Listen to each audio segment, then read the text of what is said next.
दोस्तों, आज पेश है विचित्र सेना की तबाही। ये तिलस्मी देव सीरीज की है। ये कवर पृष्ठ है दोस्तों इसका। पुरुषों से सख्त घृणा है मुझे, अब इस धरती पे होगा मेरा अधिकार और पुरुषों को इस धरती से समाप्त करूंगी। विचित्रा काल सेना। हा हा हा हा। व्यापार करने लौट रहे थे कपिला। सांझ गिरने से पूर्व नगर में अवश्य पहुंच जाएंगे हम। अचानक ही काफिले के बैल जमीन पर गिर पड़ी। अरे बैलों को क्या हुआ? अपने आप बैलगाड़ी में सवार व्यापारी चीख निकल गई। ओह, यह क्या? बैलों को क्या हुआ? सभी बैल एक साथ गिर पड़ी। यह कैसा चमत्कारी है? बैल उठने के प्रयास करने के बाद भी उठ नहीं पा रहे थे। और तभी वो हमारी टांगे की शक्ति क्षीण हो रही है, हमसे खड़े ना हो पाए दादा। नहीं नहीं, यह सब क्या हो रहा है? ओह हा हा, मैं हिलने के में भी यह समर्थ हूँ। मानसिक स्थिति से हो गया है, कुछ सपने सोचने से मैं असमर्थ हूँ।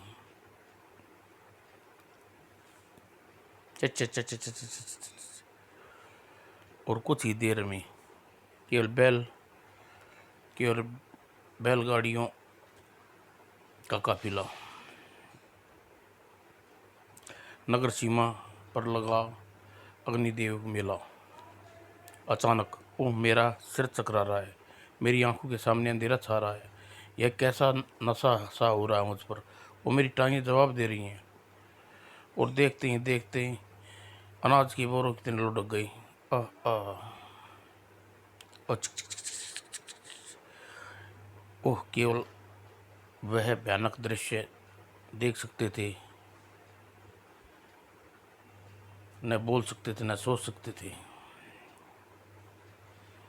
स्त्रियों की आंखें भय से फटी जा रही थी और स्त्री अचानक निश्चेत पड़ी, शरीर में हरकत और चीख पुकार। आ आ, बचाओ बचाओ मेरे स्वामी को, जमीन का दैत्य खा गया उन्हें, बचाओ। यहाँ यही इसी जगह जमीन के दैत्य ने उन जमीन खींच ले गई। उफ, बाहर आओ बापू, आ बापू। और संपूर्ण विराटनगर में हंगामा मच गया। जमीन के अंदर दैत्य निमटने के लिए कुछ करना होगा तुरंत। नगर के पुरुषों में भय फैल गया। जमीन में दैत्य केवल पुरुषों को और लड़कों को ही अपना शिकार बनाते हैं। जमीन में कहीं भी प्रकट हो जाते हैं। मुझे तो यह जमीन पांव रखने से भी डर लगता है। सबका यही हाल है। हमें महाराज के पास चलकर उससे सुरक्षा व्यवस्था की मांग करनी चाहिए। राजा विक्रमचंद, जमीन देते हमें सुरक्षा चाहिए महाराज, आप निश्चिंत रहें। नगर के चप्पे चप्पे सैनिक तैनात होंगे। और उसी शाम, जब शाम को जमीन के दैत्यों का दहशत खामोश था, चट चट चट चट चट, और सुरक्षा व्यवस्था पलक झपकते ही जमीन के दैत्यों के कब्जे में, पंजों में जमीन लगती चली गई। सूचना राजा विराटचंद के चिंतित कर दिया। क्या कहा सिपाही शंकर सिंह? रात ही कितने सिपाहियों को गश्त पे गायब हो गए? जी हाँ महाराज, करीब 1000 सैनिक। 1000? कहीं कोई ऐसा शत्रु नहीं मिला कि वे कहाँ गए? यह काम निसंदेह जमीन के दैत्यों का है महाराज, जिन्हें पिछले कुछ दिनों से आतंक मचाया हुआ है। वे शैतान पुरुष जाति को नसो नाबूद कर देना चाहते हैं महाराज। कहीं वातावरण में गूंज उठा टन टन टन। पलक झपकते ही म्यान से तलवार झटकने बाहर आ गई। कौन हो तुम? सामने आए। चंद्रसेन को देख राजा विराट चंद्र क्योंकि कुछ देर पर तुम सबके मेरे काल सेना के जबड़े में फंसे होगे। महाराज, ये आवाज़ उसी जमीन दत्तों की है। कुछ कुछ कुछ कुछ। हाँ, अब इस महल में पुरुषों का नहीं होगा, एक भी पुरुष नहीं रहेगा। ओहो, सभी जमीन में समा गए। हाँ हाँ हाँ, ये विराट नगर का एक भी पुरुष नहीं बच सकेगा। हाँ हाँ हाँ हाँ। और जंगल में बना महर्षि कुंज आश्रम। आओ राजकुमार बला बालावीर बली, आपने मुझे याद किया महर्षि। हाँ राजकुमार, तुम्हारे लिए एक दुखद समाचार है महाबली। तुम्हारे विराट नगर में एक अज्ञात शक्ति सभी पुरुषों को डस लिया है, यहाँ तक कि तुम्हारे पिताश्री को भी। नहीं, ऐसा मत कहो महर्षि, मुझे तुरंत ही विराट नगर जाने की आज्ञा प्रदान करें। मैं उस अज्ञात शक्ति को खोज कर उसके टुकड़े टुकड़े चिलको हुए डाल दूंगा। इस तरह उज्जित होने से काम नहीं चलेगा। वत्स, लड़ाई वही हारता है जो लड़ते वक्त क्रोध में अपना ऊपर हावी होने देता है। तुम्हारे विराटनगर पहुंचने से विचित्र सेना की निगाहें में आ जाओगी और वह काल सेना तुम्हारे हाथों से तुम बच नहीं सकोगे। और रही बात उसके मुकाबले की, तो मुकाबला तो दूर, उसके सामने रहकर स्वेच्छा से सोच भी नहीं सकोगी। इसका मतलब यह हुआ महर्षि, आप राज्य में आए संकट को जड़ से उखाड़ नहीं सकूंगा। क्यों नहीं, यह कार्य अति आवश्यक है, क्योंकि उस संकट में केवल तुम्हारे राज्य पर नहीं मंड रहा है, बल्कि दूसरे राज्यों पर भी अपने पांव पसार रहा है। किंतु इस कार्य के लिए तुम्हें किसी की मदद की आवश्यकता होगी। उसकी मदद के बिना यह कार्य संभव नहीं है। मैं समझा नहीं महाराज। तिलस्मी देव, तिलस्मी देव, तुम्हें तिलस्मी देव को प्रसन्न करना होगा। मैं तिलस्मी देव को प्रसन्न करूंगा महर्षि, अवश्य प्रसन्न करूंगा। और उस वन में एक स्थान पर अपने चारों ओर अग्नि घेरा बनाकर तपस्या में लीन हो गया। हे तिलस्मी देव प्रकट हो, हे तिलस्मी देव मुझे शक्ति दे, मुझे तिलस्मी देव, ताकि मैं मानवता की भलाई की उस दुष्टा विचित्र सेना को निंगार संकार कर दूं। ओह तभी ओह, कच कच कच कच कच कच कच कच कच कच। तभी उठो महाबली, तुम्हें इच्छा शक्ति का वर देता हूँ। तिलस्मी देव, उफ, एक क्षण के लिए भी मेरा मस्तिष्क स्थिर पड़ गया। लेकिन जब तक जब तक मैं सोच पा रहा हूँ, अपनी इस बढ़ते संकट को महसूस कर पा रहा हूँ, यह सब तिलस्मी देव की इच्छा शक्ति का कमाल है। उफ, इतने विशाल चीटे की फौज। तिलस्मी देव ने वर में दिए अपने अंदर अद्भुत शक्ति का संचार हुआ लग रहा था। कीड़ों, अब तुम नहीं बचोगे, तू भी कमबख्त। चट चट चट चट चट। उफ, ये तो बढ़ते जा रहे हैं। ओह, यह चट्टान, मुझे इसे उठा सकता तो। ओह कीड़ों, अब तुम पीस कर डाल दूंगा। उफ उफ उफ। ओह, महाबली को चट करने चाहते हो, भुगतो अंजाम। अरे अचानक भाग कहाँ गए? ये भाग्य नहीं है युवक महाबली, बल्कि मैंने वो अब वापस बुलाया है। कौन हो तुम? विचित्र सेना और मेरी काल सेना तो तुम मिल ही चुके हो। विचित्र सेना,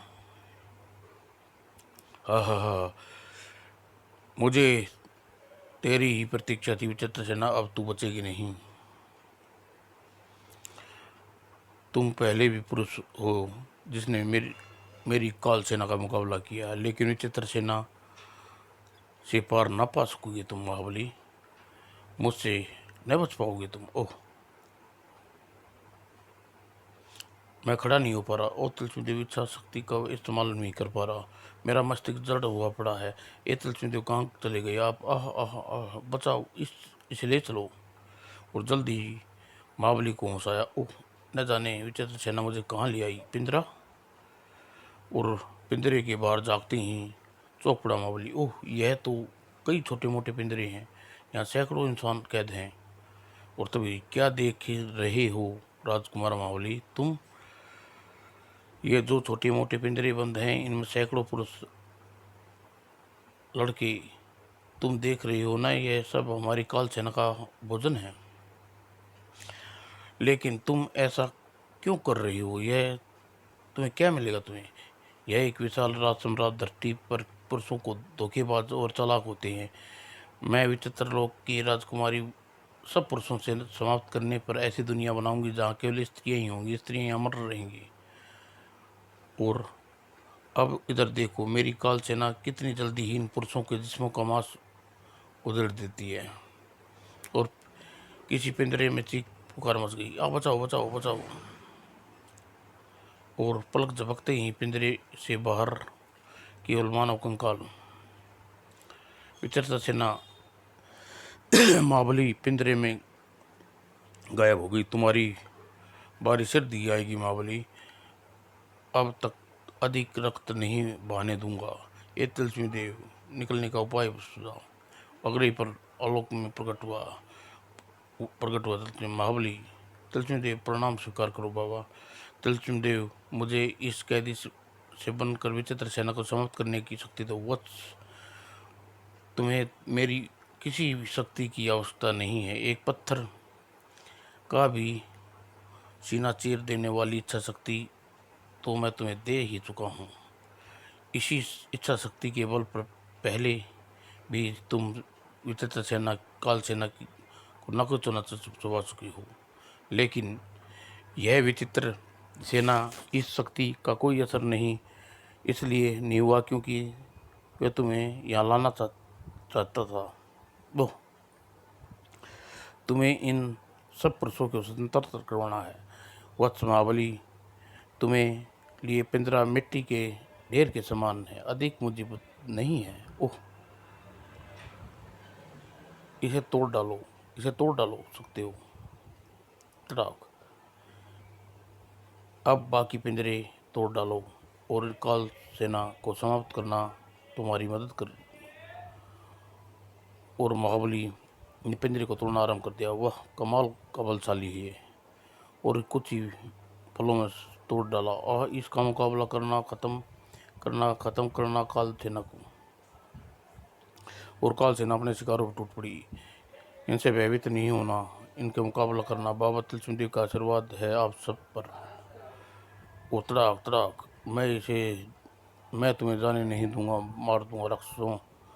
और तो कुंती विशाल सेना की संख्या बढ़ने चली गई। ओह, काल सेना की बढ़ती जा रही है, मुझे कुछ करना होगा। शाबाश, मार डालो इनको। और फिर आकाश में मंडराई विशाल पक्षी चिड़िया, जाओ काल सेना का सफाया कर दो। और अगले ही पल चिड़ियों की फौज काल सेना पर टूट पड़ी। और महाबली को समझते देर न लगी कि चमत्कार तिलस्मी देव का। आप धन्य है तिलस्मी देव। बच्चों बचो, वत्स महाबली विचित्र सेना आ रही है। महाबली, तूने मेरी कल सेना को मार डाला, अब तुझे नहीं छोड़ूंगी। ये विषव चक्र तुझे दो टुकड़े कर देगा। ओह, सब नीचे लेट जाओ। और विशाल चक्र अपने रास्ते में आने वाली बाधा को काटता चला गया। उस विशाल चक्र को तुम बच निकले, लेकिन महाबली, लेकिन अब मैं दूसरे पर से नहीं बचोगे। डिफू, तड़ाक, आ, उफ, आ, मैं इसे रोक नहीं पा रहा। वत्स महाबली, विचित्र सेना की शक्ति का स्रोत उसके गले में पड़ा हार है। ओह महाबली, ये मेरा अंतिम प्रहार होगा। जैसे ही वह समझा, लेकिन ओह विचित्र सेना, मेरा हार। अब तुम्हें एक साधारण स्त्री की भांति हो विचित्र सेना, जो बाद में जो मेरा एक व्यवहार शायद ही। ओह, आपको सौ बार प्रणाम। आप ही के कारण उस दुष्ट का संहार हुआ।